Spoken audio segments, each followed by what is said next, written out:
गदा युद्ध का। दाऊ जन्मजात परमाचार्य है। दूसरी बात यह है कि श्याम सुंदर दूसरे बालकों के साथ लाठी का अभ्यास करे, यह इसे स्वीकार नहीं है। कन्हाई बहुत सुकुमार है। दूसरे गोप कुमार उमंग में आने पर पूरी सावधानी रख नहीं पाते। कहीं किसी का हाथ चूक गया और दादा कृष्णचंद्र पहले ही प्रस्तुत हो गया है। अपनी लाठियां संभाल ली है उसने और मैदान की भूमि पर दोनों हाथों उसका एक सिरा दृढ़ता से पकड़े, दूसरे सिरे को दूर पृथ्वी पर टेके कुछ तिरछे खड़ा है। वह तनिक झुका हुआ। सुविस्तृत भूमि है। वृक्षों एवं लताओं का घेरा है इस मैदान के चारों ओर और मैदान की भूमि हरित दूर्वा से मंजुल हो रही है। गायें चारों ओर वृक्षों के मध्य चर रही हैं। गोप कुमार पूरे मैदान की सीमा को घेर कर मंडलाकार खड़े हैं इस अभ्यास को देखने के लिए। पटुके, वनमाला, श्रृंग, वस्त्र आदि उतारकर पर्याप्त दूर रख दिए हैं दोनों ने। अलकों को समेट कर बांध दिया गया है मस्तक के ऊपर, जटा मुकुट की भांति कछनी कस ली गई है। मस्तक से किंचित ऊंची सुदृढ़ लाठियां लिए दोनों एक दूसरे के सामने बीच मैदान में आ खड़े हुए हैं। तो इधर उधर मत देखना, मेरी लाठी की ओर भी मत देखना, मेरे नेत्रों की ओर बराबर देखता रहे और प्रयत्न कर मुझे लाठी लगाने का। दाऊ अपने छोटे भाई को आदेश दे रहा है, मैं तुझे लाठी नहीं मारूंगा। श्याम अपनी लाठियां फेंकने जा रहा है। मेरी लाठी पर लाठी मार, हंसा दाऊ। मुझे तेरी लाठी नहीं लगेगी, तू डर मत, चल। अब यह तड़ातर, ये पैंतरे और यह आगे पीछे उछलना वर्णन में कैसे आए। अरुण हो रहा है कन्हई का सुंदर मुख। नन्हे हीरक कण जैसे नील कमल के दरों पर बिखेर दिए गए हों, स्वेद सीकर चमकने लगे हैं। तू कहाँ देखता है?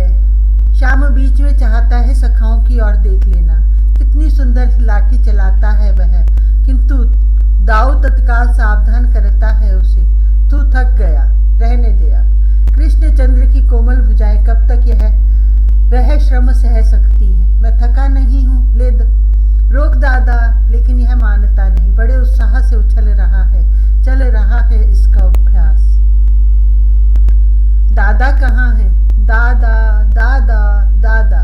कन्हई चाहे जैसे खेल में लगा हो, तनिक तनिक देर में अपने बड़े भाई की ओर अवश्य देख लेगा। दाऊ आसपास है, यह देखकर वह निर्भय निश्चिंत हो जाता है।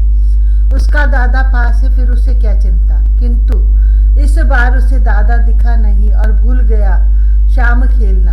वह इधर उधर देख रहा है और पुकार रहा है, भद्र दादा कहाँ है?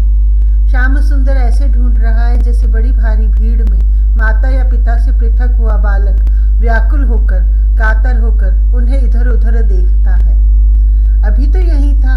भद्र कहाँ समझता है कृष्णचंद्र की आकुलता को। सुबह तूने देखा है दाऊ दादा को? पूछने के साथ मोहन इधर उधर उचक कर देखता जा रहा है। वह किसी वृक्ष के नीचे या किसी कुंज में बैठा होगा। सुबल का उत्तर संतोष दे सकता है कन्हई को। कन्नू तू डर मत, दाऊ दादा को कोई राक्षस चुरा नहीं ले जाएगा। यह नन्हा तोक कुछ नहीं समझता। दाऊ दादा के पास राक्षस पहुंचा तो वह उसका एक घूंसे में कचुमा निकाल देगा, सो तो ठीक, किंतु है कहाँ दाऊ दादा? कन्हई उसके बिना अपने को जो अकेला पाकर व्याकुल है। दादा दादा कहाँ है तू? कृष्णचंद्र वृक्ष पर चढ़ गया है। वह पूरी शक्ति से पुकार रहा है। स्वर्ण युतिका के ढेरों पुष्प सामने रखे दाऊ कुंज में छिपा बैठा है। वह माला बना रहा है, खूब मोटी सी बड़ी सी माला। दादा दादा कनु पुकार रहा है, उसके स्वर में बहुत व्यग्रता है। दाऊ के हाथ शीघ्रता से चल रहे हैं, उसे अपनी वह माला पूरी करनी है। दादा दादा कन्हई इधर उधर ढूंढ रहा है, उसका स्वर रुआसा हो रहा है। कन्नू, दाऊ ने माला पूरी करते करते पुकारा। दादा दादा कहाँ है तू? श्याम के स्वर में उल्लास आ गया है, उसके नुपुर बज रहे हैं। वह दौड़ दौड़ कर एक से दूसरी कुंज में झांक रहा है। दादा, यह आया कन्हई, खिल उठे हैं आनंद से इसके नेत्र। तू यहाँ छिपा है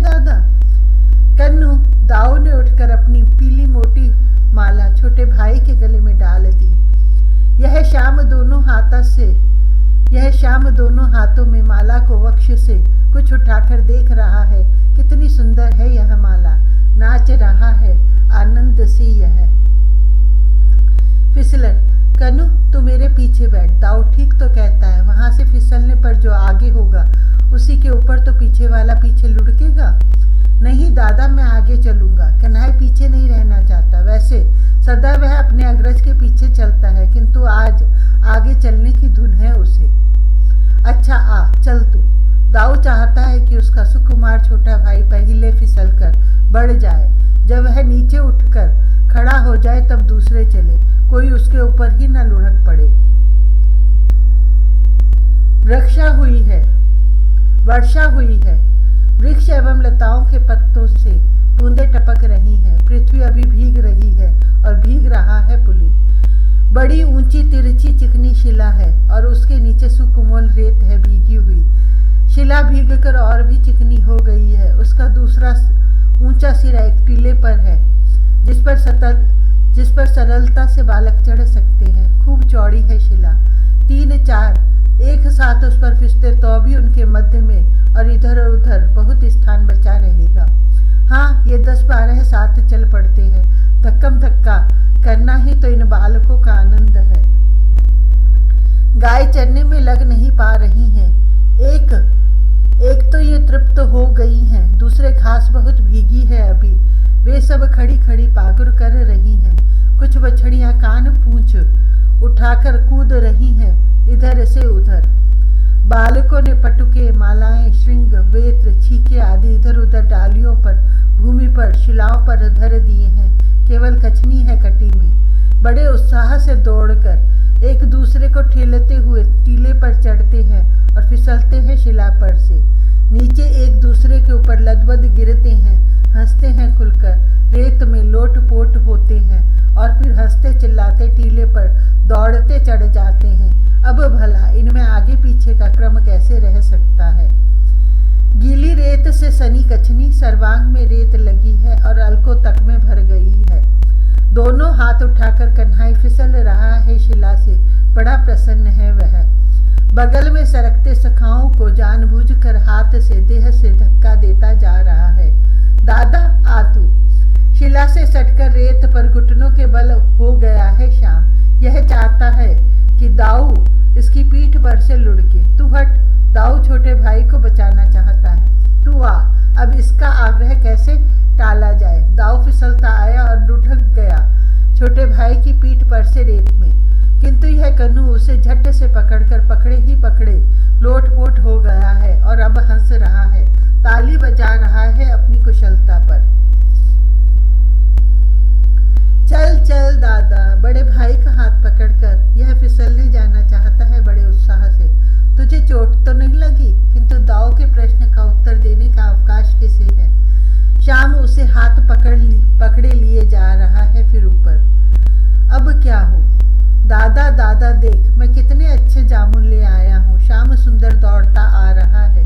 उसके पटुके में ढेर से जामुन उसने भर रखे हैं, बिना यह सोचे कि पटुके में इन फलों के काले काले धब्बे पड़ जाएंगे। दोनों हाथों से फलों की गठरी संभाले बड़ी प्रसन्नता से उमंग में भरा आ रहा है वह। दूर से ही अपने अग्रज को पुकारने लगा है। कन्नू आ रहा है, बड़े उल्लास से फल लिए आ रहा है, किंतु इस प्रकार दाऊ के लिए फल या सुंदर फूल लेने बहुत दूर दूर भटका करता है यह सुकुमार। जामुन की शाखाएं शीघ्र टूटने वाली होती है और बड़े भाई के लिए उत्तम फल लेने बहुत ऊपर तक चढ़ जाता है यह। भला क्यों इतना हैरान होता है, क्यों इतना थका है, क्यों वृक्ष पर चढ़ता है। दाऊ रूठ गया है इससे, वह नहीं लेगा इसके जामुन। उसने मना किया था, कहा था कि दूर मत जा, फिर क्यों नहीं सुना इसने, क्यों भाग गया यह। नहीं देखेगा वह इस समय इसकी ओर। कन्नू आ रहा है, कितने उमंग से पुकार रहा है, किंतु इस प्रकार यह वन में भटकना छोड़ेगा नहीं। कुछ भी हो, मन कुछ कहे, आज दाऊ छोटे भाई की ओर इस समय नहीं देखेगा। दादा दादा यह क्या? दादा दूसरी ओर मुख करके क्यों बैठा है? वह बोलता तो सदा कम है, पर देखता क्यों नहीं? श्याम की गति मंद पड़ गई है, उमंग चली गई, मुख कुछ उतर गया। दादा दादा तो सम्मुख आने पर भी नेत्र ऊपर नहीं उठाता, वह तो रूठ गया जान पड़ता है। उसका मुख तो गंभीर हो गया है, उसके नेत्र भरी भरी से दिखती है, हाथ ढीले पड़ गए, काले काले जामुन हरी घास पर बिखर गए। तू मेरी बात नहीं मानता, दूर दूर भटकता है, मैं नहीं बोलूंगा तुझसे। दाऊ ने मुख दूसरी ओर कर लिया। दादा रूठ गया, वह नहीं बोलेगा, अब क्या हो। कन्हई के लिए तो इतने सब सखा होने पर भी जैसे कोई नहीं रहा, जैसे वह इस पूरे वन में एकाकी हो गया। दादा मैं अब कहीं नहीं जाऊंगा, कभी तेरी बात नहीं टालूंगा। स्वर में अपार अनुनय है और भर आए हैं कमल लोचन, किंतु दादा तो देखता ही नहीं। दादा श्याम सुंदर दोनों हाथों से मुख ढक कर गिर पड़ा है फट से बड़े भाई की गोद में। कन्नू कन्नू, ओह यह कन्नू तो पपक पपक कर रोने लगा है, यह तो हिचकियां ले रहा है। व्यग्रवस्त हो उठा है दाऊ, उसका कन्नू रो रहा है, चक रहा है, क्या करे वह, अब क्या हो। दया में दादा इसका पैर दुखता होगा, क्या लगाना है इसके पैर में। श्याम सुंदर एक मृग शावक के पास बैठा है, उसे गोद में लेकर उसके एक पैर को सहलाते हुए। नवजात मृग शावक बेचारा कूदते फांदते एक लता में उलझकर गिर गया। मोहन ने देखा और दौड़ पड़ा, कहीं गिरा पटुका और कहीं छूटी मुरली का। मयूर पिच खिसक कर बहुत तिरछा हो गया है इसका। तू चुपचाप बैठ, मैं तेरा पैर मल देता हूँ। हिरन का बच्चा झटपट खड़ा हो गया, किंतु उसकी एक अगली टांग ठीक नहीं पड़ रही है, वह लंगड़ा रहा है, कुछ चोट लगी है उसे। मोहन ने दौड़कर उसे पकड़ लिया और बैठाने लगा। मृग शिशु भागता तो भला क्या, वह अपनी चोट भूलकर श्याम सुंदर को सूंघने लगा है। तुम सब इसको तंग मत करो, और भी गोप कुमार दौड़ आए हैं। कन्हई नहीं चाहता कि उसके मृग शावक को दूसरा कोई छुए। बालक घेर कर खड़े हो गए हैं, उसे और बड़ी सहानुभूति से देख रहे हैं उस बच्चे की ओर। एक दो उसके लिए दुर्वांकुर भी चलने लगे हैं, किंतु अभी दृढ़ चढ़ना सीखा कहाँ है उसने। अब इसका पैर नहीं दुखता, कुछ लगाना नहीं पड़ेगा इसे। क्यों रे, दुखता है तेरा पैर। नीलांबर फहराते दाऊ आया और अपने छोटे भाई के सामने बैठ गया। प्रेम से पुचकारा उसने मृग शावक को और उसके मस्तक पर हाथ फेरा। हिरन के बच्चे ने गर्दन लंबी कर दी है। दाऊ की गोद में मुख रखकर वह सो जाने की तैयारी कर रहा है। उसके नेत्र झपकने लगे हैं।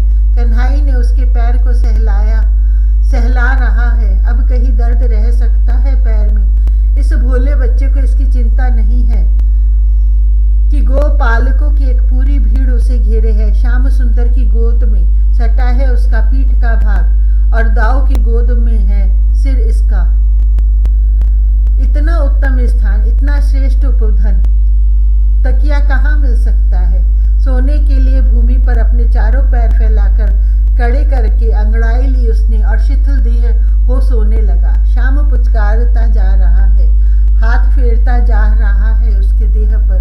दाऊ उसके मस्तक पर अपने कमल कर रखे बैठा है। पास खड़ी मृगी अपने बड़े नेत्रों से निर्निमेष देख रही है इन दयामय बंधुओं को। अपने बच्चे के सौभाग्य पर वह क्या सोचती है, आप स्वयं सोच ले। अभिन्न दादा कोई सखा पुकार रहा है, कू। यह कन्हई कोकिल के स्वर में कूक कर उत्तर दे रहा है पुकार का। जब छोटा भाई पास है तो बड़ा भाई क्यों बोले। दादा दादा गोपाल कुमार को संतोष नहीं, वह अभी गिरिराज के नीचे है। लताओं की ओट से देख नहीं पाता कि ऊपर दाऊ है या नहीं है। कहीं श्याम उसे छकाता तो नहीं। क्या है, कहता क्यों नहीं तू।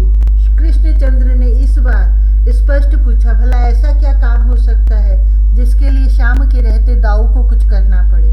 तू क्यों बीच में बोलता है, वह तो दाऊ को पुकार रहा है। यह श्री दाम भी श्याम सुंदर से झगड़ने के लिए उधार ही खाए रहता है। मेरे ही दादा को तो पुकारता है। कन्हई ने इस प्रकार देखा जैसे उसकी दृष्टि कह रही है, मेरा दादा मुझसे पृथक है क्या। दादा बोले या मैं बोलूं, दो बात कहाँ है।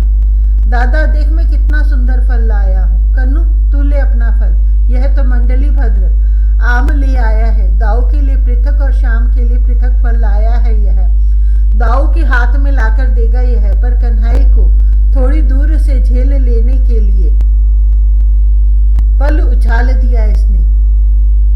दादा यह कन्नू का है, तेरे लिए तो यह लाया हूं मैं। श्याम सुंदर के बदले दाऊ ने फल झेल लिया दोनों हाथों में, किंतु मंडली भद्र तो दाऊ के लिए दूसरा फल ले आया है। ला अब श्याम उद्धत हुआ है दूसरा फल झेलने को। यह दादा का है, तू फेंक तो सही। दाऊ ने अपनी अनुमति प्रकट कर दी। तू ले लेना दादा, किंतु जब श्याम सुंदर झेलना चाहता है तब दाऊ बीच में भला क्यों पड़ने लगा। गिरिराज गोवर्धन की सबसे ऊंची चोटी पर खड़े हैं ये 5-7 गोप कुमार। गाय नीचे बिखर कर चर रही हैं। शेष गोप कुमार पर्वत पर इधर उधर पुष्प फल आदि चुनने में लगे हैं। इन 5-7 गोप कुमारों के आगे एक दूसरे के कंधे पर हाथ धरे वन्य पुष्पों से सजे गैरिक रामरज खड़िया से अंगों को चित्रित किए थे। नील पीत वसंतधारी अपने एक एक हाथों में आम का एक एक पका फल लिए एक दूसरे की ओर देख रहे हैं। किसका फल किसके हाथ में है, किस हाथ का किस मुख में जाएगा। आप सोचते हो तो सोचे, पर फल लाने वाले मंडली भद्र को तो ना नहीं।